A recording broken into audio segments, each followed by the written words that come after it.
parents didn't equip them and because the world doesn't necessarily equip us.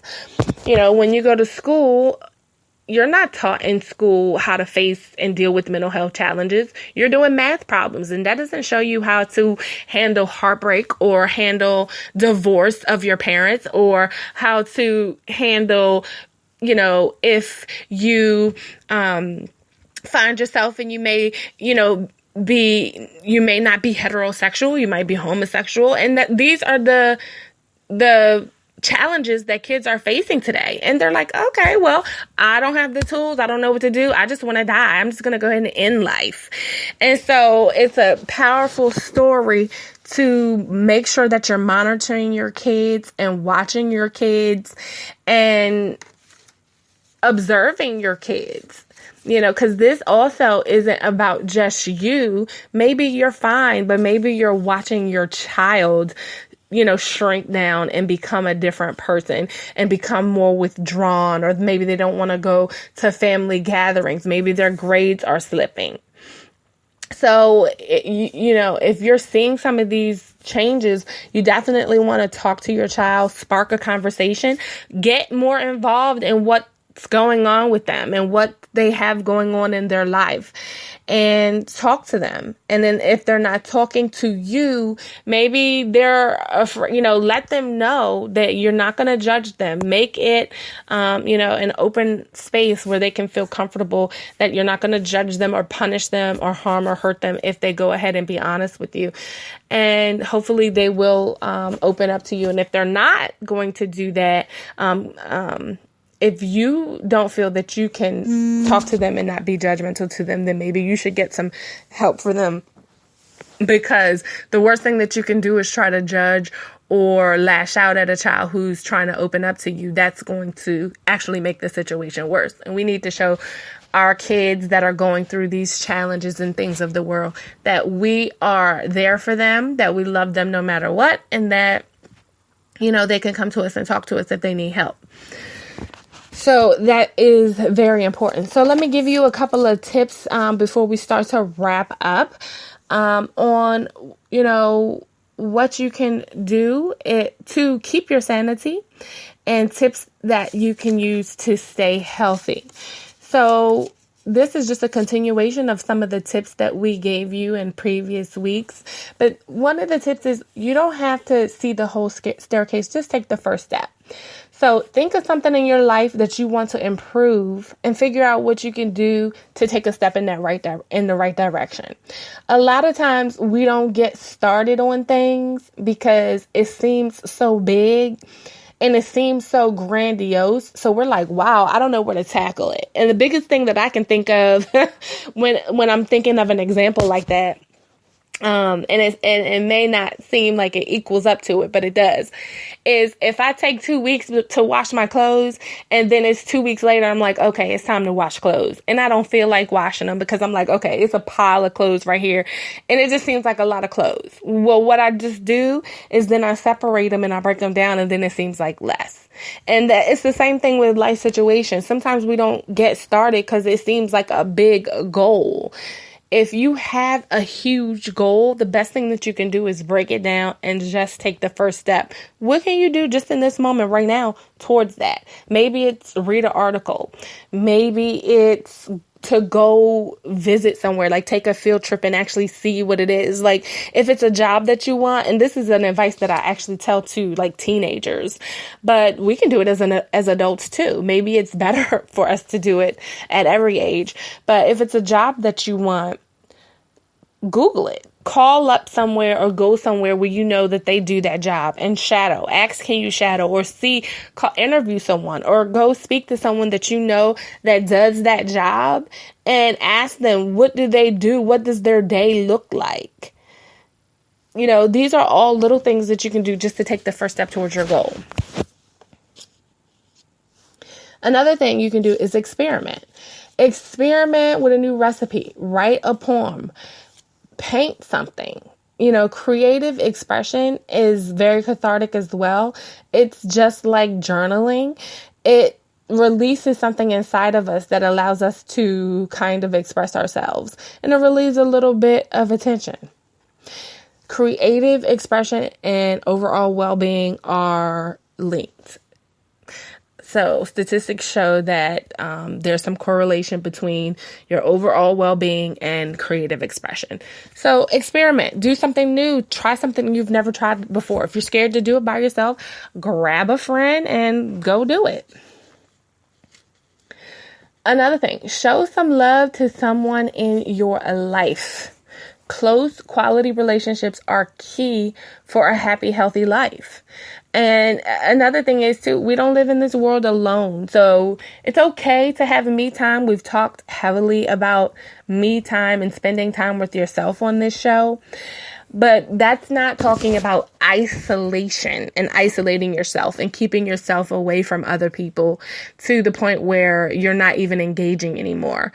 But we're talking about close quality relationships. There's a correlation between happiness and close quality relationships.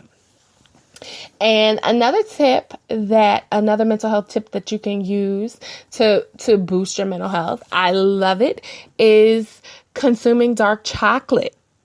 You can boost your brain power by treating yourself to a couple of pieces of dark chocolate every few days. And I love it because I love dark chocolate. It's one of my favorite things.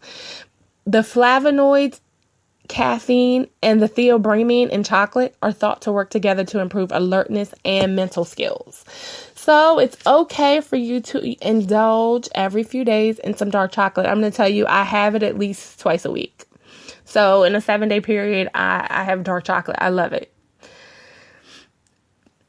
And the final thing that you can do to boost your mental health is to not bottle things up. There's no greater agony than bearing an untold story inside of you. And that's a quote by Maya Angelou. It doesn't help you to bottle things up. It helps you to talk about things. And if you don't have someone that you feel like you can talk to, then that's even more a reason why maybe you should, look into getting some therapy. I always tell people therapy is an unbiased best friend. A lot of times we don't want to talk to our spouse or our friends or our parents or our children because we're scared that they're going to judge us or what they're going to say. And another reason is too, we're just like, we know them, right? So we know who they are. We know the challenges that they've been through. We know some of their demons. And a lot of times we're just thinking, well, look at all they've been through or all that they're going through. Can they really help us? So we don't really want to talk to people because we don't really know that they have the tools or the information to be able to help us.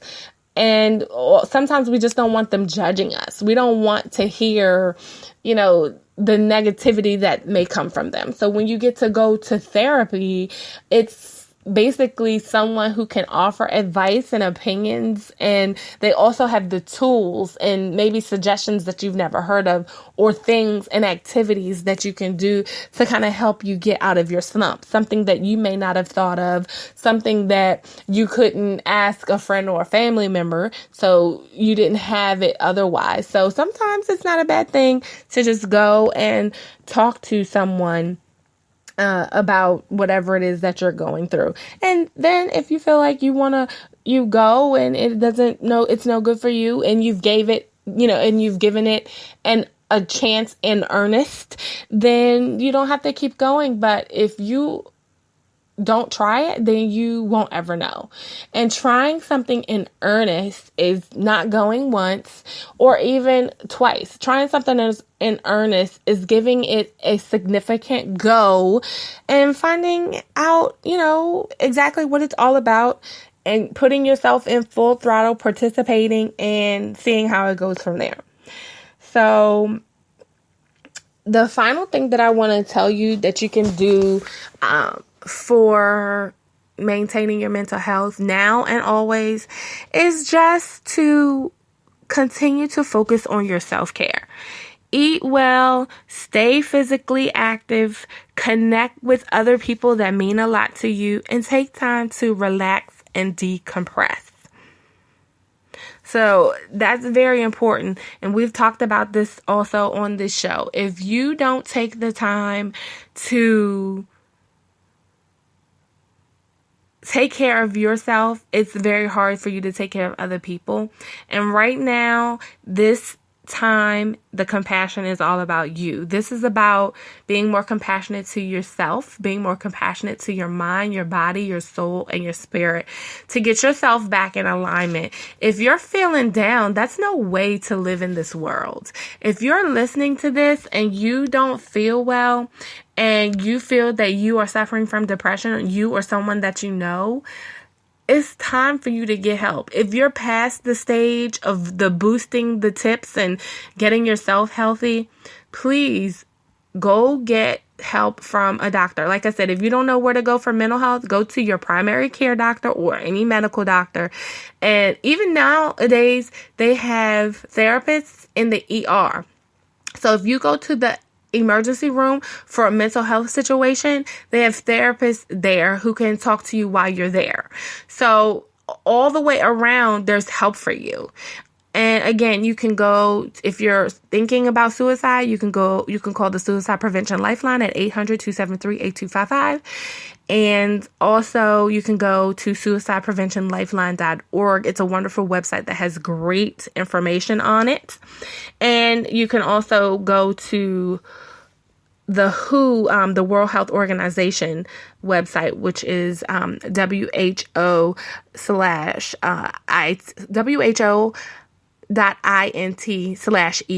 That's WHO.int. Yes, and continuing on with the Go Get Moving Challenge, that's hashtag Go Get Moving Challenge. Again, moving and movement is great for your mental health to release. It's exercise and movement has some of the same effects as dark chocolate. So as we were just talking about just now about dark chocolate and loving it and indulging in it every now and then to boost your mental health, movement can do some of those same things. So, and movement doesn't put on calories, movement takes off calories. So while dark chocolate is very good for you, much better than milk chocolate would be, and of course as a vegan I don't consume milk chocolate, but while dark chocolate is very good for you, movement doesn't put on the calories that dark chocolate would. So try some movement, do the Go Get Moving Challenge, and let me know what you're doing to stay moving. Hashtag your pictures on social media, Twitter and Instagram, Go Get Moving Challenge. I'm at Blondie Ash on Twitter and on Instagram, Ashton Blondie on Snapchat. And let me know what you doing to go get moving. We're wrapping it up for you this Wednesday night. Please come back, be with me live next Wednesday at 9 p.m. on lifeenhancementradio.com. And again, we have wonderful shows all week for you for your listening pleasure right here on lifeenhancementradio.com. You can hit me up directly if you didn't get a chance to chat with me live and you have something that you want to say to me. Hit me up at kindofcompassion@gmail.com. I look forward to your emails and all the crazy stuff that y'all be saying. And we're going to be rolling it on out. Just remember, the holiday season is here. And you want to live. You want to live, not die. You want to live, not die. We want to feel good. We want to be able to enjoy these wonderful times. And we just want to be able to live a good life. Because you know why? These are the times of our lives. It's New Year's Eve, 1999. How are you celebrating your Y2K? What's everybody sitting here for? We're seeking I mean, come on. It's New Year's Eve. Papi, have you not seen? We haven't paid the rent in 2 months. Look at all these bills. Bree, what we gonna get into tonight, man? I'm hearing about the Rolex. I'm in Coco's. Crystal. I ain't lie, I ain't really got bread like that though. Me neither. Huh? When we needed a little help to pay the rent, we throw a rent party. Tell you what, I got some highly house party. Spanish women. Come on. That's Woo, let's ride. I knew my rent was gonna be late about a week ago. I worked my ass off, but I still